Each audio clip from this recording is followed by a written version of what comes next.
Episode 18। Hello दोस्तों, लीजिए हम हाजिर हो गए हैं अपने कहानी के आज के एपिसोड को लेकर। तो चलिए शुरू करते हैं कहानी। अब आगे। सिंघानिया हाउस। एक तो मैं यहाँ पर पहले से ही परेशान हूँ और ऊपर से आप मेरा मजाक उड़ा रहे हैं मिस्टर सिंघानिया। सॉरी मिस शालू, वो मैं बस ऐसे ही तुम्हें थोड़ा नॉर्मल करने के लिए ये सब बोल रहा था। क्या हुआ? माँ की बातों को सुनकर परेशान हो? बात वो नहीं है मिस्टर सिंघानिया की माँ ने क्या कहा।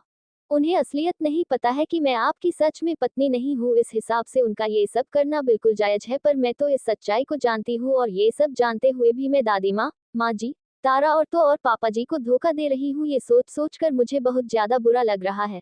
अब कल सारे आसपास के लोग मुझे आपकी पत्नी समझ मुंह दिखाए की रस्म करेंगे और जब उन्हें ये बात पता चलेगी कि मैं किसी भी तरीके से आपकी पत्नी बनने लायक नहीं हूँ तो वो सभी माँ जी को ही ना सुनाएंगे। शालू एक ही सुर में सारी बातें बोले जा रही थी और बस बोले ही जा रही थी।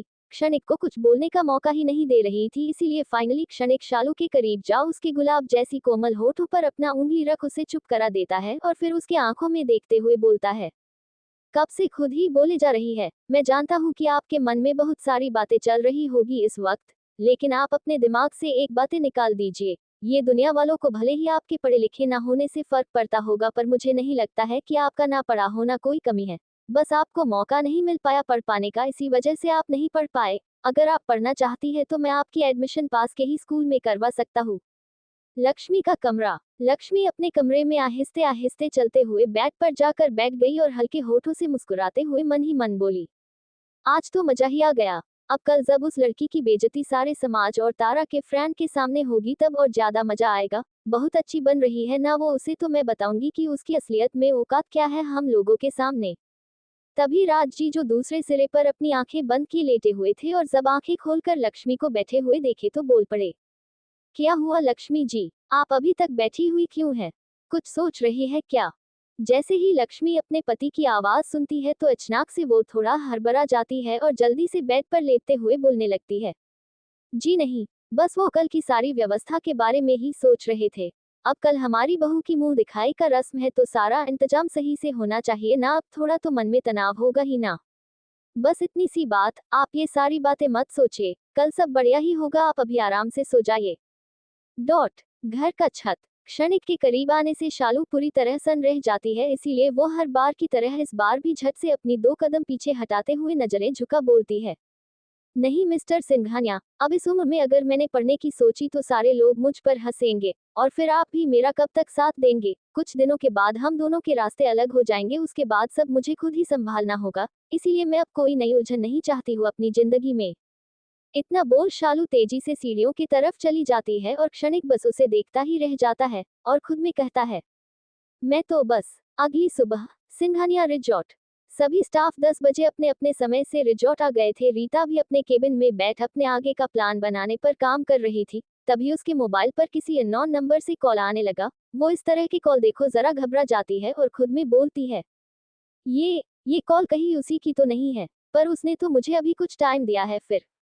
ये सब बोलते बोलते डरते हुए कॉल रिसीव कर जैसे ही वो हेलो करी, दूसरे तरफ की आवाज सुन और उसकी बातें सुन वो बिल्कुल ही सन रह गई। सिंघानिया हाउस। सुबह शालू नहा धोकर मंदिर में आ अपनी सुरीली आवाज में भगवान की आरती कर रही थी। वैसे आज से पहले भी इस घर में भगवान की पूजा होती थी, पर इस तरह से कोई नहीं करता था, बस धूप दी जला दिया करते थे। लेकिन आज शालू पूरे मंदिर को बाहर के गार्डन में जो फूल खिले थे उससे सजा और धूप जला सामने स्टैंड में लगा दी और अपनी आंखें बंद कर भजन गाने लगी।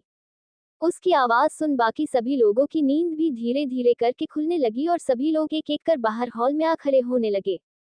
लेकिन क्षणिक जो कि अभी भी सो रहा था और रात में काफी लेट से सोने की वजह से उसे अभी भी नींद आ रही थी और इस तरह शालू के आरती करने की वजह से उसे डिस्टर्ब हो रहा था, इसीलिए वो अपने कानों के ऊपर तकिया रख दूसरे करवट ले सोने की कोशिश करने लगा। लेकिन फिर भी बार बार उसके कानों में आवाज जाए जा रही थी, इसीलिए वो फाइनली उठकर बैठ गया और थोड़ा चिड़चिड़े भाव के साथ बोला, ये आज इस तरह घर में पूजा कौन करने लगा?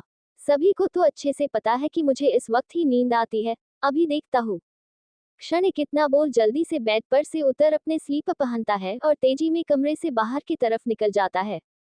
अगली सुबह शालू की आरती सुन सभी एक एक कर अपने अपने कमरे से बाहर निकल मंदिर के पास आ जाते हैं और अपने अपने हाथ जोड़ आरती को बड़े ही ध्यान से सुनने लगते हैं।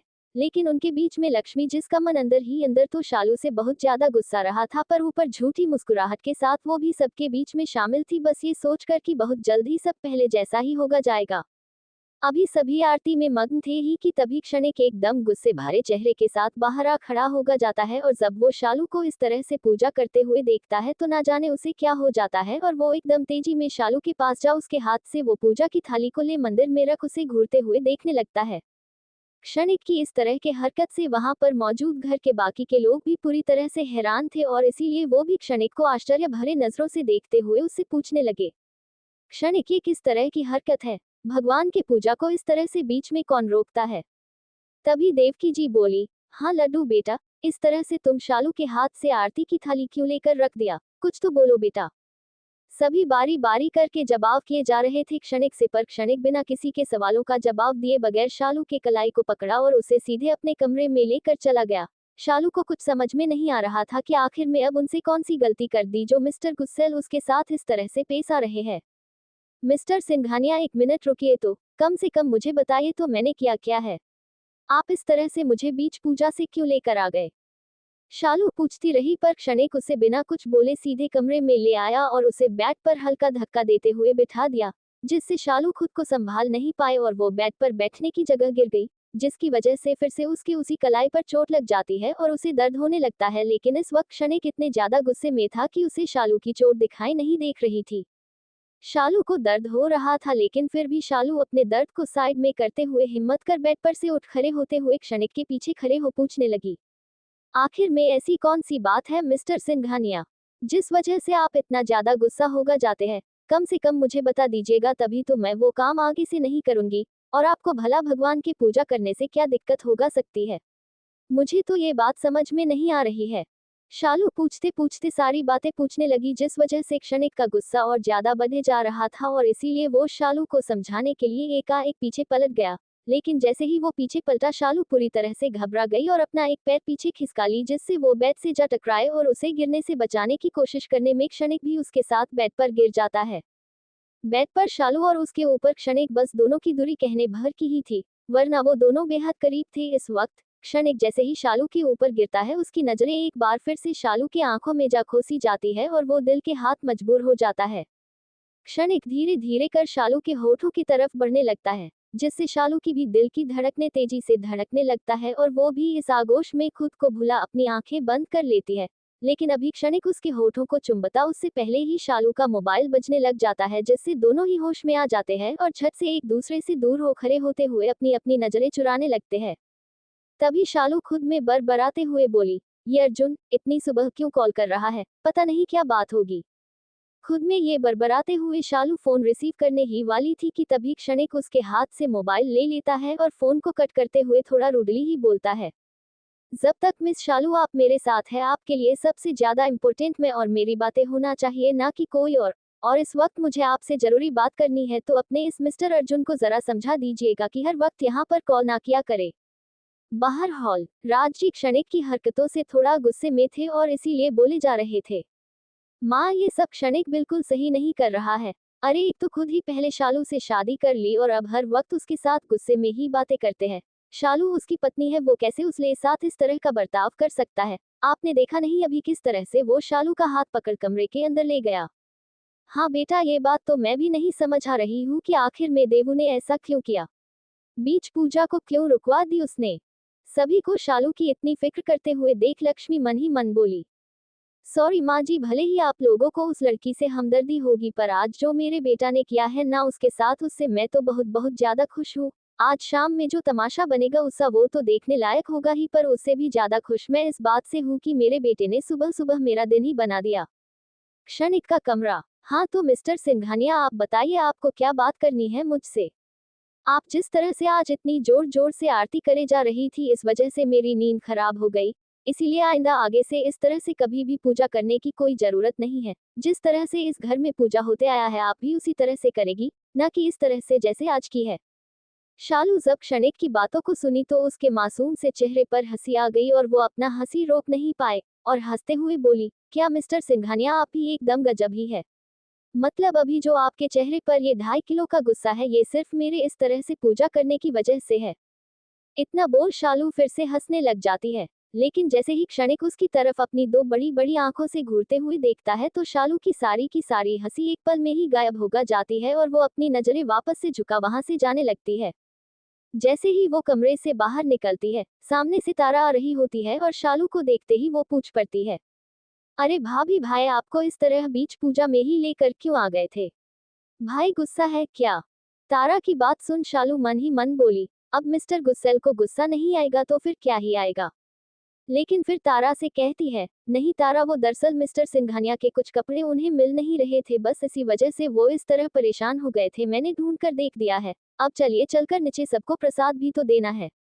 जी भाभी। शालू तारा के साथ नीचे की तरफ चली जाती है, लेकिन उसकी बात क्षणिक जो कमरे से निकल ही रहा होता है वो सुन लेता है और उसकी बातें सुनने के बाद वो वापस से अपने कमरे में जा बेड पर बैठ जाता है और अपने दोनों हाथों को एक दूसरे में पकड़ खुद में ही बोलता है, क्यों? आखिर में मैं उस लड़की की तरफ इतना क्यों खींचा चला जाता हूँ? आखिर में वो सिर्फ एक डील का हिस्सा है, पर शुरू से ही मेरे दिल पर मेरा काबू क्यों नहीं रहता है? जब भी वो मेरे सामने आती है और फिर वो इतनी अच्छी कैसे हो सकती है?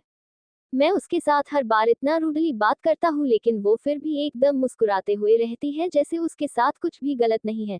जब मैं आज तक अपने उस जख्म को नहीं भुला पाया हूँ तो फिर ये मिस इतनी आसानी से अपने जिंदगी में इतने सारे प्रॉब्लम के होते हुए भी कैसे खुश रह सकती है? क्षणिक अभी तक नहीं समझा था कि आखिर में वो शालू के बारे में इतना क्यों सोचने लगा है। आखिर में वो उसके सामने आते ही कमजोर क्यों पड़ने लगता है।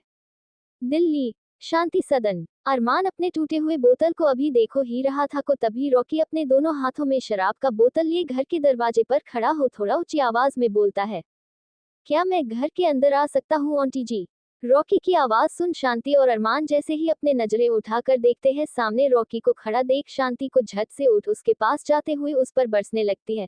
पर अरमान जिसकी नजर रॉकी के हाथ में शराब की बोतल पर थी वो जैसे ही शराब की बोतल देखता है, झट से दौड़ते हुए रॉकी के पास जा बोल पड़ता है, अरे यार रॉकी तू आना, ये भी कोई पूछने वाली बात है?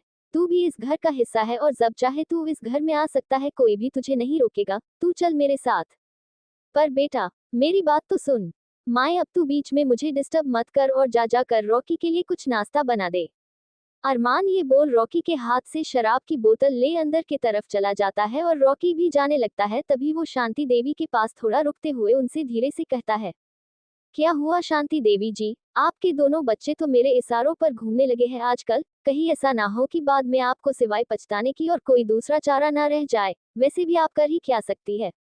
रॉकी इतना बोल अरमान के पास चला जाता है, लेकिन शांति देवी के कानों में अब तक उसकी कही बातें घूमे जा रही थी, जिसे सुनने के बाद वो खुद में मन ही मन बोली, नहीं, मैं अपने बच्चों के साथ कुछ भी गलत नहीं होने दूंगी, मैं उन्हें उस रॉकी जैसे घटिया इंसान के चंगुल से निकाल कर ही रहूंगी, जरूर उस रॉकी के मन में कुछ तो बड़ा चल रहा है। तो दोस्तों आज के इस एपिसोड में बस यही तक, आगे की कहानी को हम अपने अगले एपिसोड में सुनेंगे, फिलहाल के लिए दीजिए हमें जाने की